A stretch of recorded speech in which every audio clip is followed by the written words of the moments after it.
I'm going to let you in on a secret that's going to skyrocket your financial freedom journey and put it onto the fast track. I was talking to someone I'm close with named Mike. He told me this story that you're probably going to be able to relate to. He was struggling to stay consistent with going to the gym and eating clean, and it seemed like he would feel good for a little bit, follow his plan for about a week, then after a week something would come up and he'd go back to his old habits. And then he would motivate himself to start the good habits again, and then once again shortly after, he would fall back into his bad habits. And it seemed like no matter how hard he tried, the cycle would repeat. How many times have you experienced that in your life? How about in your finances? It feels like willpower is the thing that's holding you back, and that's what I thought was stopping me from staying consistent with my money. But in reality, what was holding me back was a pattern I've seen repeated in my life over and over again. And once I was able to break the pattern, I was able to achieve everything I wanted to without having to rely on willpower. So if you're sick and tired of being poor and broke, then this video is for you, because I'm going to reveal the 2 things you must have in order to finally achieve financial freedom.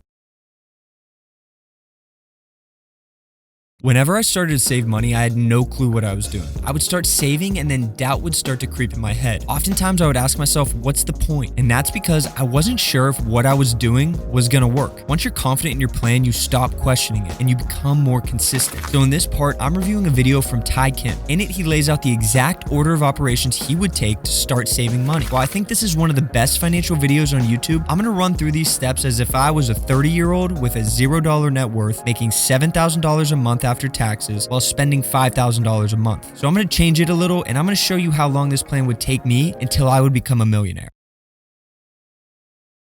Before you put a dime into the stock market or anything else, your first order of business should include building up a reasonable buffer of cash. Store it in a simple checking or savings account. The exact amount will be different for everyone, but I recommend at least 3 to 6 months. According to Bankrate survey, only 39% of respondents said they would be able to cover an unexpected $1,000 expense from their savings. Most often, people don't have a choice but use credit cards to cover the shortfall, and it sends them into deeper financial hole. The importance of starting this step is to first of all get in the habit of saving money. And secondly, like he said, it creates a buffer of cash that prevents you from having to start over if a random expense comes up. Now, I would only save 1 month's emergency fund instead of the full 3 to 6 months, which would be $5,000. That's because saving for a large emergency fund is like pouring water into a bucket with giant holes in the bottom. It's smarter to patch the holes before we go through the effort of pouring more water in, which leads me to step 2. I would categorize high-interest debt as anything more than 5%. For most people, this would include things like credit card or student loans. There is no easy way to knock down high-interest debt except to just do it. Once high-interest debt is knocked out, you'll be amazed at how much income you have available to optimize the rest of your finances. He says high interest rate debt could be anything over 5%. I would say that credit card debt is the only priority in step 2. Even if I had student loans, I wouldn't put anything above the minimum payment towards them. And that's because the average interest rate on credit card debt is 21%, and the average savings account only pays 4%, meaning if you're saving a bunch of money while holding on to credit card debt, you're negative 17% each month. Now that we've patched the holes in our bucket, it's time to dump as much water as we can into it.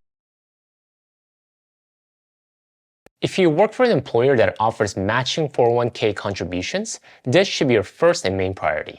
Before you do anything else, take full advantage of your employer's matching contributions. Why? Because 401k match provides an instant, guaranteed 100% return on your investment. For example, let's say that your employer matches 100% of your contributions up to 4% of your income. If you make $100,000 a year, when you contribute $4,000 into your 401k, your employer matches you dollar for dollar another $4,000. There's not an investment in the world that offers risk-free returns like that. Because of the matching in your 401k, this is the first investing option I would go with. Like he said, the match can be similar to getting 100% return on your investment in the first year. Every 401k is different, so I'd make sure I would take the time to learn about it, but at the same time I'm investing in my 401k, I would go back and finish off saving the rest of my emergency fund. The reason I want to do both is because it's important to get that 401k match as soon as possible. If I waited to invest until I saved up a 3-month emergency fund, I could be waiting an additional 8 months until I get that free money. Now that I have a 3-month emergency fund and I'm getting the match from my 401k, I'm ready to take my wealth building to the place that will help me become a millionaire.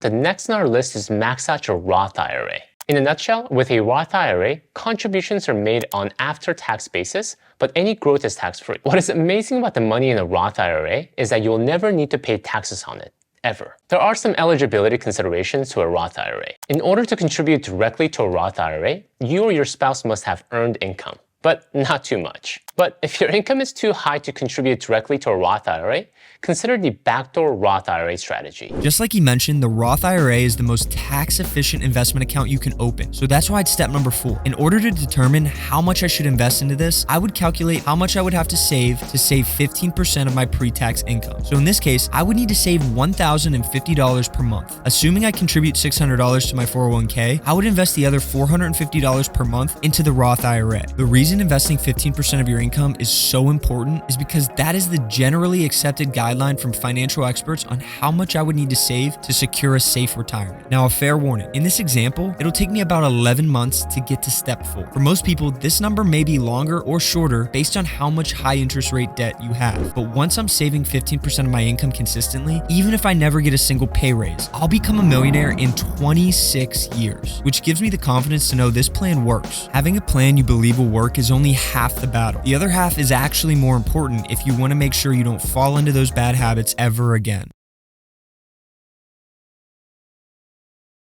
Even though I stopped questioning whether what I was doing was going to work or not, I still would get demotivated by something else. The issue was that I didn't feel like I was making progress, and that's because I defined progress based on how close I was to the goal of $1 million. But that's not how you should define progress if you want to achieve a goal, which I know sounds counterintuitive. Progress should be defined as sticking to a process. In other words, in order to stay consistent, you have to start giving yourself credit for your daily, weekly, or monthly actions. And by credit, I mean doing whatever it takes to actually feel pumped up about what you did. For me, that's checking my investment accounts and seeing the deposit. For some, it might be writing down how proud of yourself you are. Financial freedom comes from consistently saving and investing every month. It doesn't come once my bank account hits $1 million. So even if I have $10,000 in the bank, as long as I'm saving 15% of my income every month and staying out of high interest rate debt, then I know I'm doing everything I can, and financial freedom is only a matter of time. So to achieve true financial freedom, you need to develop a plan you're extremely confident in and celebrate yourself each month for sticking to the process. But maybe the plan I laid out doesn't get you that excited. Or maybe you're already doing this and you want to do more. Well, that's why I made this video. In it, I'll show you the system wealthy people like Grant Cardone use to achieve financial freedom in 12 years or less.